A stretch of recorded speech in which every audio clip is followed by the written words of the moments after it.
कि मुसलमानों का ये अकीदा है कि जब कोई मुसलमान मर जाता है और लोग उसे दफन करके आते हैं तो उसकी कब्र में दो फरिश्ते आते हैं।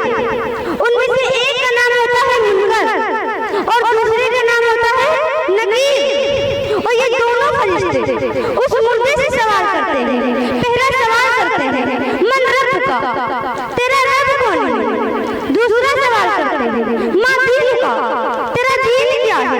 तीसरा सवाल करते हैं माँ कुंता तक़ूलु फी हक़्क़िल हाज़िर, कि रसूल के बारे में तेरा दुनिया में क्या अक़ीदा है। ये तीन सवाल कब्र में मुर्दे से किए जाते हैं।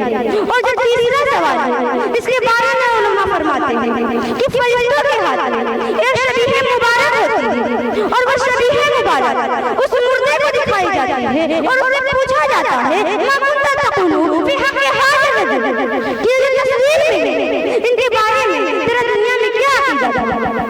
तो कुछ उलमा कहते हैं कि नहीं, फरिश्तों के हाथ में शबीह मुबारक नहीं होती है बल्कि कब्र से लेकर गुंबद खज़रा तक एक लंबा चौड़ा रास्ता बनाया जाता है, एक सुरंग बनाई जाती है, फिर उसको साफ कर दिया जाता है, फिर गुंबद खज़रा की तरफ इशारा करते हुए उस मुर्दे से पूछा जाता है मा कुंता तक़ूलु फी हक़्क़ि हाज़िर, कि वो जो अपने गुंबद में आराम फरमा रहे हैं इनके बारे में तेरा दुनिया में क्या अक़ीदा है।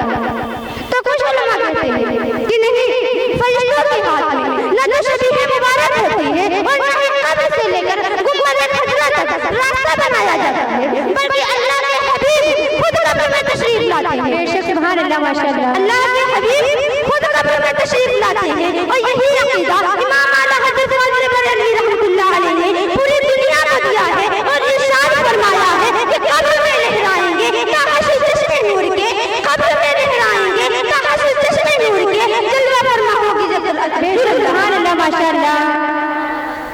मेरी माँ और बहनों, हम अहले सुन्नत वल जमात का ये अक़ीदा है कि कब्र में मुर्दे से तीन सवाल किए जाएंगे और जो तीसरा सवाल है वो नबी के बारे में होगा। मेरी माँ और बहनों, हम अहले सुन्नत वल जमात का ये अक़ीदा है कि कब्र में अल्लाह के हबीब खुद तशरीफ लाते हैं। लेकिन अंग्रेजों ने इस पर एतराज कर दिया और एतराज क्या किया वो भी सुनिए कि तुम्हारा नबी एक है जो कि गुंबद खज़रा में रहता है और एक वक्त में करोड़ों मुसलमान मरते हैं, तो एक नबी करोड़ों मुसलमानों की कब्रों में कैसे पहुंच सकता है। अगर आप ये कहते कि तुम्हारा नबी मदीना वालों की कब्रों में पहुंच जाता है तो हम मान लेते, क्योंकि वो मदीना में है तो मदीना वालों की कब्रों में पहुंच जाता है।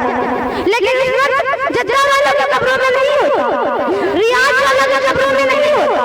अगर आप ये कहते तो हम मान लेते, लेकिन तुम्हारा नबी एक है और एक वक्त में करोड़ों मुसलमान मरते हैं, तो एक नबी करोड़ों मुसलमानों की कब्रों में कैसे पहुंच सकता है। जवाब देने की कोशिश की गई कि देखो ना, एक ही सूरज जो कि आसमान पर चमकता है और एक ही वक्त में पूरी दुनिया को रोशन कर देता है, एक ही चांद जो कि एक ही वक्त में पूरी दुनिया को मुनव्वर कर देता है। तो अंग्रेज कहते हैं कि इससे तो हमारा एतराज और भी मजबूत हो गया, क्योंकि साइंस की तहकीक के मुताबिक सूरज अपनी जगह पर ठहरा रहता है, जमीन गोल है और वो घूमती रहती है और घूमते घूमते जमीन का जो हिस्सा सूरज के सामने पड़ जाता है वो चमकदार हो जाता है और बाकी दूसरी साइड अंधेरे में पड़ी रहती है। इससे तो हमारा एतराज और भी मजबूत हो गया। अगर तुम्हारा नबी मदीना वालों की कब्रों में होता है तो जद्दा वालों की कब्रों में नहीं होता, और अगर जद्दा वालों की कब्रों में होता है तो रियाद वालों की कब्रों में नहीं होता, और अगर रियाद वालों की कब्रों में होता है तो अमेरिका अफ्रीका के मुसलमानों की कब्रों में नहीं होता, और अगर अमेरिका अफ्रीका के मुसलमानों की कब्रों में होता है तो हिंदुस्तानियों की कब्रों में नहीं होता। अगर आप ये कहते तो हम मान लेते, लेकिन तुम्हारा नबी एक है और एक वक्त में करोड़ों मुसलमान मरते हैं, तो एक नबी करोड़ों मुसलमानों की कब्रों में कैसे पहुंच सकता है। इसी तरह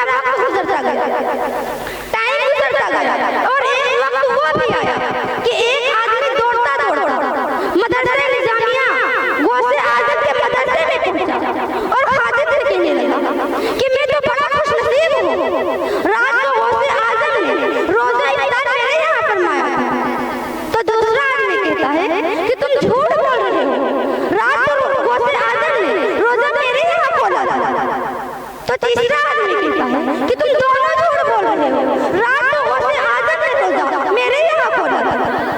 तो चौथा आदमी कहता है कि तुम तीनों झूठ बोल रहे हो, रात तो हो से आदत है रोजा मेरे यहाँ खोला था। तो पांचवा आदमी कहता है कि तुम चारों झूठ बोल रहे हो, रात तो हो से आदत है रोजा मेरे यहाँ खोला था। मौलाया सल्ली व सल्लिम